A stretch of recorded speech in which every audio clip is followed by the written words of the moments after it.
दोस्तों, आज स्वतंत्रता दिवस के दिन ही सोनिया गांधी और राहुल गांधी का देशभक्ति और भारत को लेकर उनका जो स्टांस वो लेके सबसे बड़ा सवाल खड़ा हो गया। क्या यह भारत के हित में काम कर रहा है? और नहीं तो ये सवाल सबसे ज्यादा सामने आ रहा है। ये इतना पावर के भूखा हो चुका है कि भारत के स्वतंत्रता और भारत का इंटीग्रिटी इसके लिए कुछ मायने नहीं रखता है। उस वहां पर भी वो ठोस पहुंच सकता है। क्या सच में ये वाला कांग्रेस देश विरोधी कांग्रेस है? पूरा देश में अभी चर्चा का विषय यही हो गया है। नमस्कार, जय श्री राम, हर हर महादेव। मैं हूं आपका प्रिय मित्र शुद्धशील घोष। दोस्तों, 2014 के बाद कांग्रेस का जो डाउन लाइन चालू हुआ वो खत्म होने का नाम ही नहीं ले रहा है।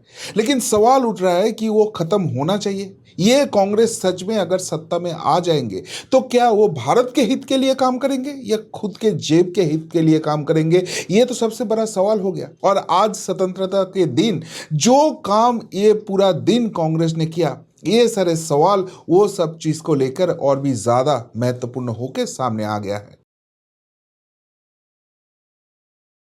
देखिए, पहले सवाल खड़ा होता है जब कांग्रेस का जो भवन है उनके सामने जब ये स्वतंत्रता दिवस मनाना जा रहा था, तो वो सब चीजों लेकर वहां पर आपको मालूम है अभी राष्ट्रीय गीत का सम्मान दिया है वंदे मातरम को, जो बंकिम चंद्र चट्टोपाध्याय ने लिखा था। और वो पूरा गाना अभी हर जो सरकारी काम है वहां पर गाना होगा और उसको पूर्ण राष्ट्रीय मर्यादा के साथ ही वो संपन्न करना होगा। तो जब ये वंदे मातरम गाना चालू हुआ तो एक वीडियो फुटेज सामने आ गया जहां पर देखने को मिल रहा है कि सोनिया गांधी कुछ लड़की जो ये गाना गा रही थी उनको कुछ तो इशारा कर रहे हैं, जिसमें लग रहा है कि वो नाखुश है। ये वंदे मातरम नहीं होना चाहिए। और ये सब चीज लेके बीजेपी का आईटी सेल का हेड अमित मालवीय जी ने ये सवाल उठा दिया।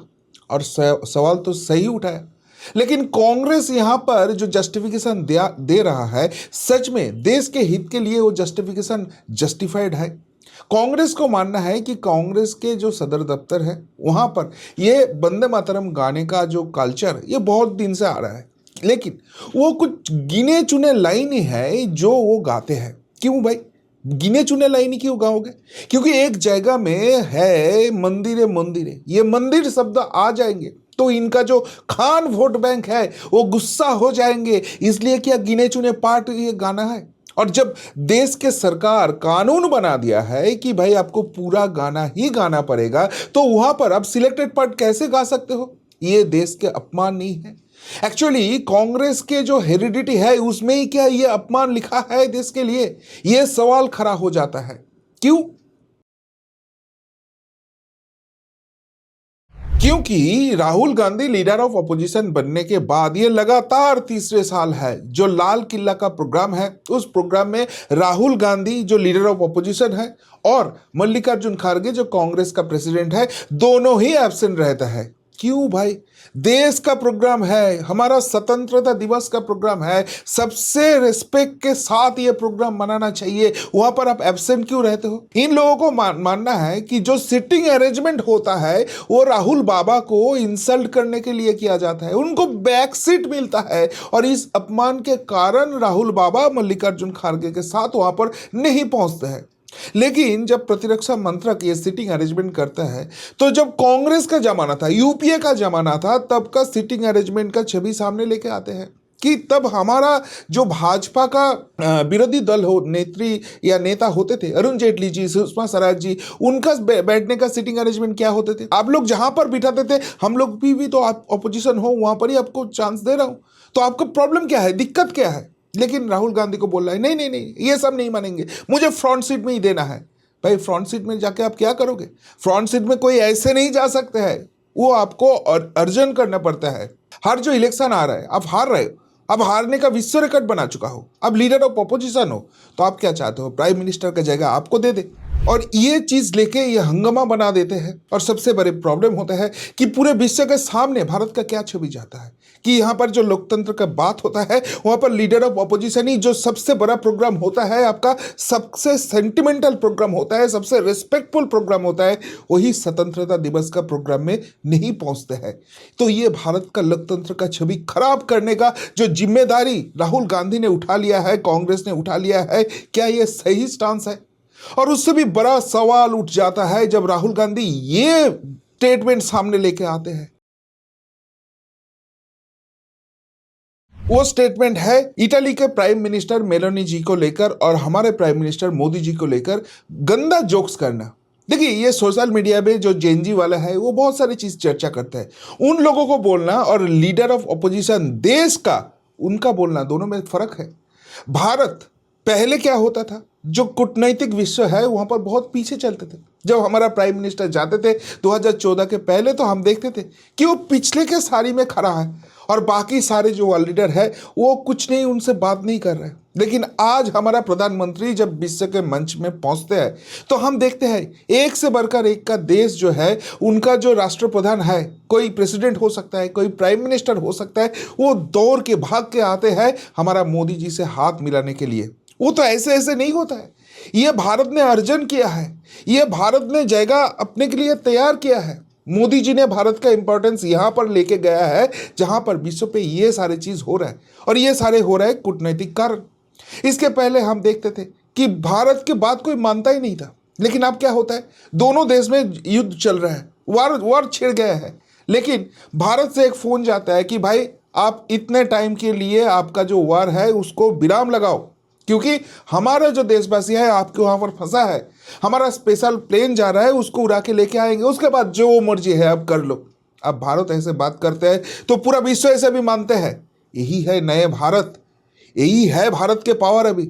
लेकिन ये ऐसे ऐसे नहीं बना है। सारे देशों के साथ ये रिलेशन बिल्टअप करने में बहुत पापड़ बेलना पड़ा। लेकिन वहां पर एक एलओपी होने के नाते राहुल गांधी जी मेलोनी जी को लेकर जो गंदा जोक्स करते हैं, वो किस लिए करते हैं? आप मोदी जी को गाली दो, कुछ फर्क नहीं पड़ता, लेकिन आप ऐसे बात मत करो जहां पर भारत का पूरा विश्व के साथ जो रिलेशन है वो खराब हो जाता है। वहां पर बहुत ही गंदा कुछ इंडिकेशन पहुंचते हैं। सिचुएशन इतना हाथ से बाहर चले गए हैं कि फॉरेन मिनिस्ट्री को तुरंत वहां पर अपना बयान देना पड़ा और इसका समालोचना करना पड़ा। तो क्या हो रहा है अल्टीमेटली? कांग्रेस का ये स्टांस क्या है भारत को आगे लेके जाने के लिए? या उसको कुछ फर्क नहीं पड़ता भारत को क्या हो जाए? उसको बस एक ही चीज का फर्क है, कैसे भी राहुल बाबा को प्राइम मिनिस्टर बना दो, बाकी और कुछ नहीं चाहिए। उसके लिए भारत का मान अपमान जो भी हो जाए उसका कुछ फर्क नहीं पड़ता। और ये अगर कांग्रेस का स्टांस होता है तो उसको अगर देशद्रोही कांग्रेस बुलाया जाता है तो उसमें गलती क्या है? लेकिन इससे भी बड़ा सवाल उठ जाता है जब हम देखते हैं ये लोग जानबूझ के संसद नहीं चलने देते हैं। क्यों?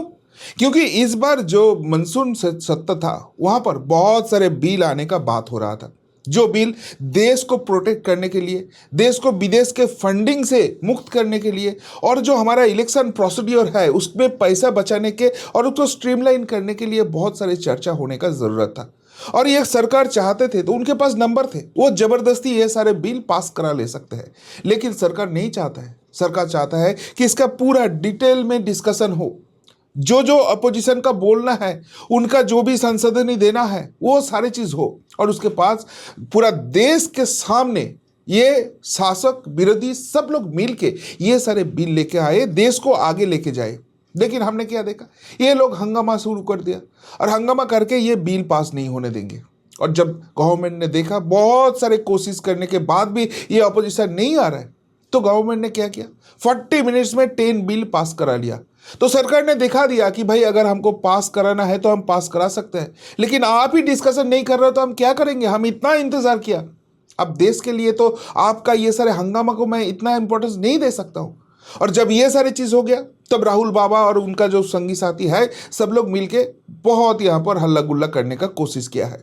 लेकिन सवाल ये उठता है कि हर बार जब ये संसद चालू होता है ये लोग कुछ ना कुछ इशू तो ढूंढ के लाते हैं, बहाना ढूंढ के लाते हैं, और उसके बाद बाहर जाके हंगामा करके संसद चलने ही नहीं देता है, कोई डिस्कशन नहीं करने देता है। ये संसद है ही तो डिस्कशन करने के लिए। आपको प्रोटेस्ट करना है तो बाकी टाइम आप करो, जब संसद नहीं चलते हैं नहीं, तब तो राहुल बाबा को छुट्टी मनाने जाना है, अभी चले जाएंगे फॉरेन, वहां पर जाके ताइची काइची पाइची कुछ तो सीख के आएंगे। और फिर जब नए सदन चालू होगा, नए संसद के टाइम चालू होगा, फिर दूसरे कुछ इशू लेके आएंगे और वहां पर हंगामा करेंगे, संसद नहीं चलने देंगे। तो ये कोई जिम्मेदारी लेने वाला लीडर ऑफ ऑपोजिशन का स्टेप हो सकता है? और ये तो सबसे ज्यादा चीज प्रूव कर दिया अमित शाह जी ने। ये लोग पहले हंगामा किया धर्मेंद्र प्रधान जी का रेजिग्नेशन को लेकर कि भाई उसको तो रेजिग्नेशन देना पड़ेगा, नहीं तो हम कुछ भी बात नहीं सुनेंगे। जब वहां पर डिस्कशन चल रहा था कॉकरोच वालों के साथ, तब भी ये लोग बाहर बैठे थे कि ये लोग मान ले, ये लोग विड्रॉ कर ले, लेकिन हम लोग नहीं संसद चलने देंगे। अरे क्यों भाई, दिक्कत क्या है आप लोगों को? दिक्कत तो एक ही चीज है, राहुल बाबा प्राइम मिनिस्टर नहीं बन पाए। अरे भाई उसका बनने का औकात नहीं है, जनता उनको वोट नहीं देता है, चुनता है, तो क्या करे भाजपा यहां पर? लेकिन नहीं।